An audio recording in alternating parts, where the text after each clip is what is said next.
नमस्कार, पूनम की आवाज चैनल में आपका स्वागत है। दोस्तों, आज हम आपको सुनाएंगे एक नागिन के बदले की कहानी।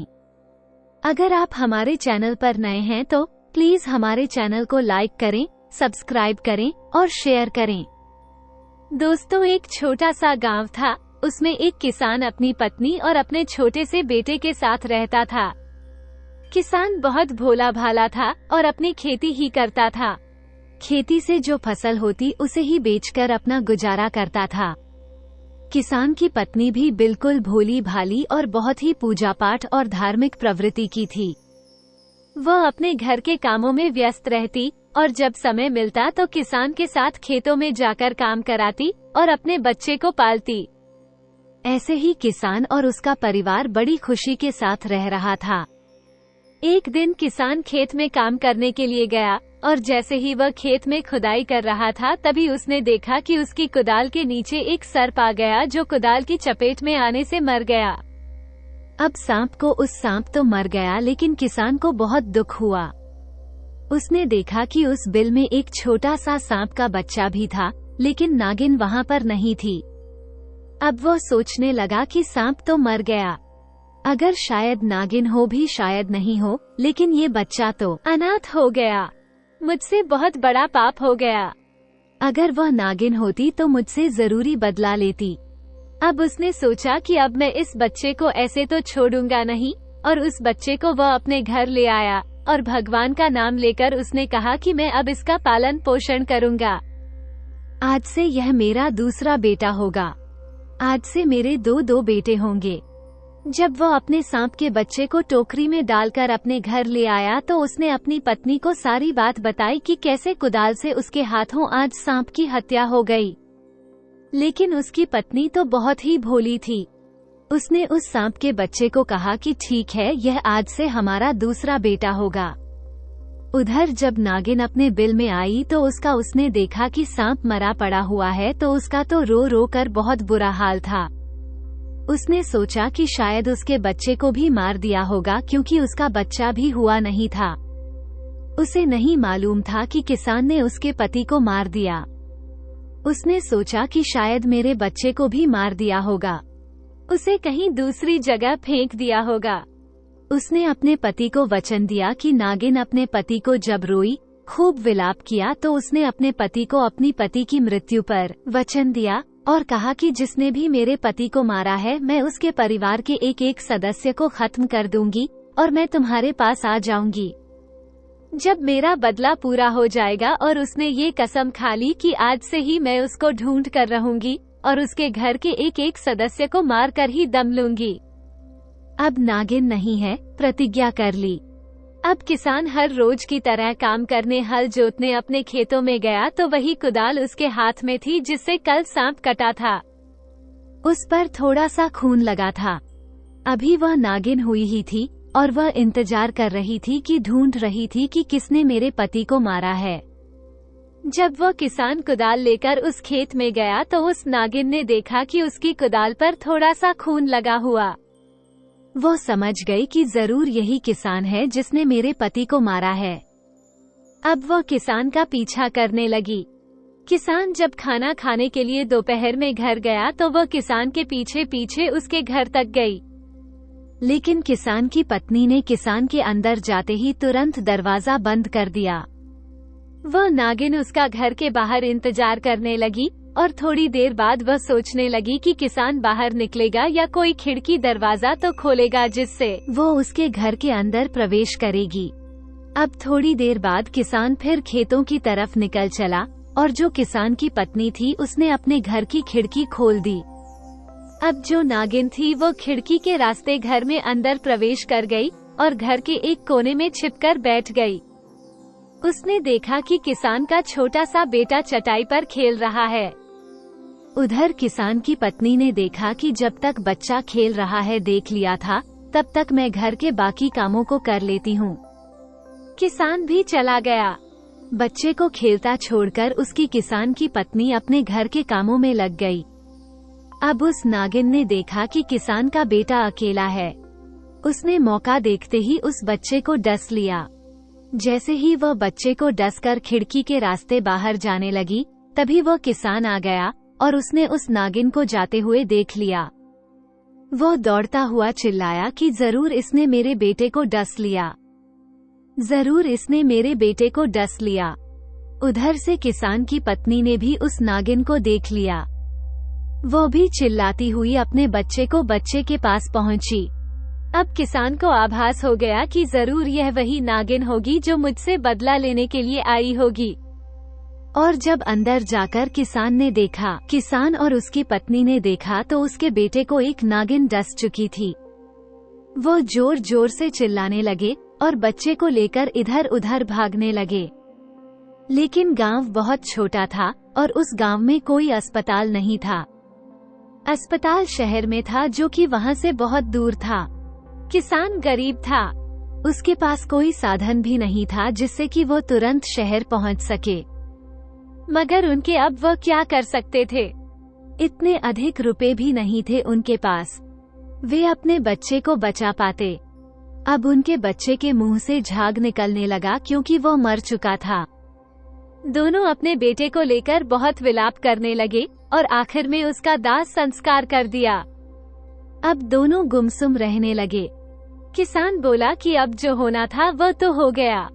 उसने अपनी पत्नी को समझाया और कहा कि सांप का बेटा ही अब हमारा बेटा है। अब हम उस सांप के बेटे को ही अपना बेटा समझकर पाल लेंगे। अब हम दिन रात उसकी देखभाल करेंगे जैसे अपने बेटे की करते थे। लगता है नागिन को उसके बेटे को मारकर कुछ राहत मिली थी। उधर जो नागिन थी वो खुश थी कि चलो उसने अपना एक बदला तो ले लिया। अब वो फिर किसान को मारने के लिए उसकी पत्नी को डसने के लिए खिड़की के रास्ते फिर घर में आ गई और वो घर में छिपकर बैठ गई। वहाँ का दृश्य देखकर उसकी आंखें फटी की फटी रह गई। उसने देखा कि किसान और उसकी पत्नी सांप को दूध पिला रहे हैं, जो सांप का बच्चा था। उसे देखकर वह रो पड़ी और ये दृश्य देखकर वह हैरान हो गई कि मैंने तो मेरे बच्चे को पाल रहे हैं, मैंने तो इनके घर के चिराग को मार दिया। किसान ने तो बिना सोचे समझे उसके पति को मारा था, लेकिन मैंने तो उसके बच्चे को जानबूझकर और बदला लेने के लिए मारा, और वे मेरे बच्चे को ऐसा प्यार दे रहे हैं। उसकी आंखों से आंसू छलक गए। अगर वह उसने अपने बच्चे को इस तरह पहले देखा होता तो वह उसके बच्चे को नहीं मारती। अब वह बहुत पछताने लगी। फिर उसने सोचा कि चलो उन्होंने अपना बच्चा खोया तो मैंने भी तो अपना पति खोया है, और यह सोचकर वो वहाँ से चली गई। अब किसान और किसान की पत्नी उसे सांप को अपना बेटा मानते और उसको रोज दूध पिलाते। अब वह नागिन रोज आती और उन्हें देखती तो उसे बहुत ही पछतावा होता कि यह उसने क्या कर दिया। ये तो बहुत ही सच्चे और सच्चे प्यार से मेरे बच्चे को प्यार करते हैं। एक दिन उस सांप ने देखा कि देखती हूँ कि यह किसान और उसकी पत्नी सांप को अपने बच्चे की तरह पालते हैं कि नहीं। वो रोज छिप छिप कर आती और बच्चे को देखती। अब वह समझ गई कि किसान और उसकी पत्नी मेरे बच्चे को अपने बच्चे की तरह प्यार करते हैं, और तब वह भगवान से प्रार्थना करने लगी। कहते हैं कि जो सर्प होते हैं वे भोले बाबा के सच्चे भक्त होते हैं। अब वह एक मंदिर में गई और उसके चक्कर काटने लगी और भगवान से प्रार्थना करने लगी कि हे भगवान, मैंने अनजाने में इनके बच्चे को मार दिया। अब आप इन्हें कहीं से भी इनको एक बच्चा, 2 किसान और उसकी पत्नी का मैंने गोद उजाड़ दी है, उनकी गोद भर दीजिए। तभी किसान की पत्नी ने देखा कि किसी ने उनका दरवाजा खटखटाया। किसान की पत्नी ने किसान से कहा तो किसान ने जाकर दरवाजा खोला तो उन्होंने देखा कि उनके सामने एक सेठ सेठानी खड़े थे जिनकी गोद में एक बच्चा था। ये सब तो भगवान की माया थी, क्योंकि भगवान ने उस नागिन की पुकार सुन ली थी। उनके हाथ में एक अटैची थी। सेठानी ने किसान के आगे हाथ जोड़ते हुए कहा कि कृपया हमारे बच्चे को बचा लो, इसे एक नागिन ने काट लिया है, हमारे पीछे गुंडे पड़े हुए हैं, अभी अभी हमारा बच्चा छीनने आ रहे हैं। अगर तुम हमारे बच्चे को बचा लेंगे तो भगवान तुम्हारा भला करेगा। अब वो किसान को बच्चे को देकर वहाँ से चले गए। किसान और उसकी पत्नी ने बच्चे को पकड़ लिया और दरवाजा बंद कर दिया। किसान और किसान की पत्नी उस बच्चे को देखकर रो पड़े। उनका बहुत बुरा हाल था कि आज फिर वही दृश्य उनके आगे आ गया जैसे उनके बच्चे को सांप ने काटा था। अब वे दोनों भगवान से इस बच्चे को बचाने की प्रार्थना करने लगे। तो वे इस बच्चे को अस्पताल ले जाना चाहते थे, तो उन्होंने सोचा कि अस्पताल जब तक पहुंचेंगे तो ये दम तोड़ देगा और उन गुंडों को इसके बारे में देख लिया तो इस बच्चे को पकड़ लेंगे। इसलिए सबसे पहले किसान ने उसके गले से सोने का लॉकेट निकाल दिया, जो उस बच्चे की पहचान था कि कम से कम गुंडे आ गए तो इसको नहीं पहचान पाएंगे। लेकिन वे तो अनजान थे, ये सब तो एक भगवान की माया थी। किसान ने अब वे उसका जो जहर उतारने के लिए उसे गोद में लेकर जैसे ही बोले कि चलो पैदल ही चलते हैं, बाहर से अस्पताल जरूर पहुंचाएंगे, तभी उन्होंने देखा कि वे नागिन खिड़की में से सब कुछ देख रही थी। तभी उस नागिन ने अपनी मनी नीचे गिरा दी। किसान की नजर जैसे ही मनी पर पड़ी, उसने उसे उठा लिया और चुपचाप मनी को उस बच्चे के जहां सांप ने काटा था उस स्थान पर लगा दिया। उस मनी ने सारा जहर चूस लिया। वो बच्चा बच गया और उसने आंखें खोल दी। किसान और उसकी पत्नी जल्दी से हल्दी वाला दूध लाए और उसे दूध पिलाया। दोनों बच्चे को जिंदा पाकर बहुत खुश हो गए और सोचने लगे कि हमारा बेटा वापस आ गया, और उसे गले से लगाने लगे। और किसान की पत्नी का रो रो कर बहुत बुरा हाल था। वो तो उस बच्चे को पाकर बहुत खुश हो गई। उधर सेठ सेठानी का बेटा है और चलो इसकी जान बच गई। किसान ये सोच रहा था कि कुछ दिनों में सेठ सेठानी आएंगे और अपने बच्चे को ले जाएंगे, लेकिन जैसे ही किसान अपने घर के बाहर गया था खेत पर, उसने देखा कि रास्ते के चौराहे पर सेठ सेठानी दोनों मरे हुए पड़े थे। अब उस बच्चे का इस दुनिया में कोई नहीं था। अब तो वो बच्चा उनका ही हो गया। ये सोचकर किसान और किसान की पत्नी ने कहा कि हमारे फिर से 2 बेटे हो गए, और वे दोनों उनकी परवरिश करने लगे और पालने लगे। एक दिन नागिन के मन में विचार आया कि ऐसा तो नहीं है, अब किसान और उसकी पत्नी को बच्चा मिल गया है, कहीं वे मेरे बच्चे के साथ दुर्व्यवहार करने लगें। मेरे बच्चे की सही से देखभाल करते हैं कि नहीं, मुझे चलकर देखना चाहिए, आजमाना चाहिए। तब वो नागिन एक उसका साधु बाबा का भेष बनाए और उस किसान के घर जा पहुंची, क्योंकि वो खिड़की से देखती थी तो उसे ऐसा कुछ मालूम नहीं पड़ता था। वह देखती थी कि मेरे बच्चे की देखभाल ठीक होती है, लेकिन उसने किसान और किसान की पत्नी को आजमाना चाहा। अब उसने अपनी जो किसान ने नागिन ने साधु बाबा का भेष बनाया और पहुंच गई। किसान के दरवाजे जाकर दरवाजा खटखटाया तो किसान की पत्नी ने दरवाजा खोला और कहने लगी, आई एक। जब किसान की पत्नी उन्हें अंदर आदर के साथ साधु बाबा को बिठाया और उनके लिए भोजन पानी की व्यवस्था करने लगी, तब साधु बाबा कहने लगे कि बेटी तुम्हारे कितने बेटे हैं? तब वो कहने लगी, बाबा ये जो बच्चा घूम रहा है मेरा ही बेटा है, मेरे 2 बेटे हैं।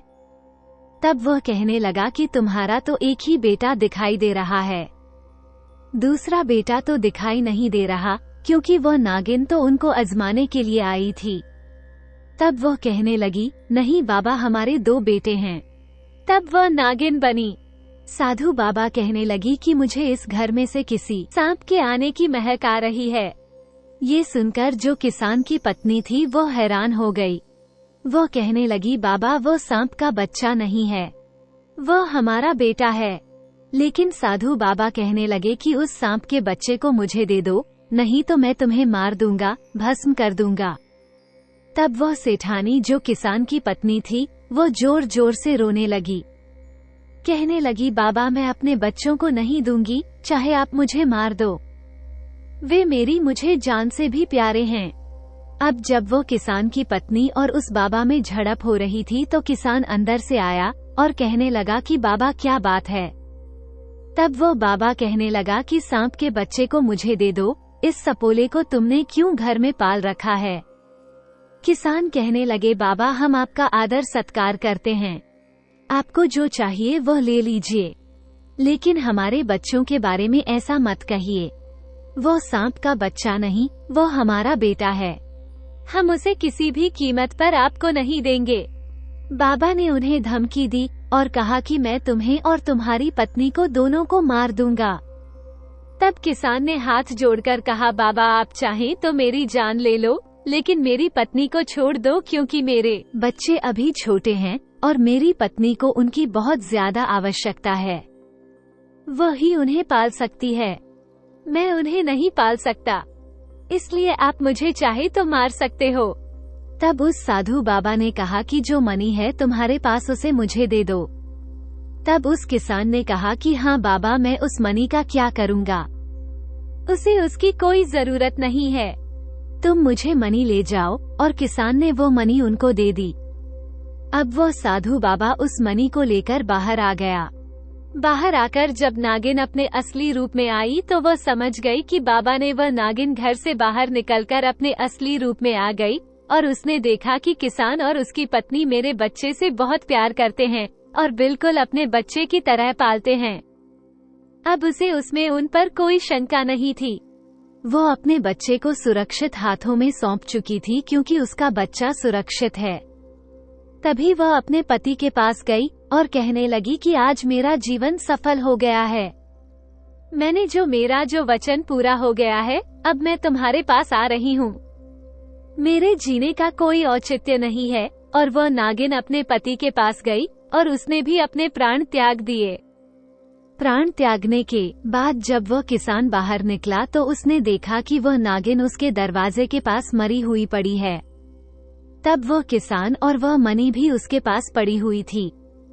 तब वह किसान सारा माजरा समझ गया कि यह वही नागिन है, जरूर यह हमारी परीक्षा लेने आई थी और अपने बच्चे को देखने आई थी।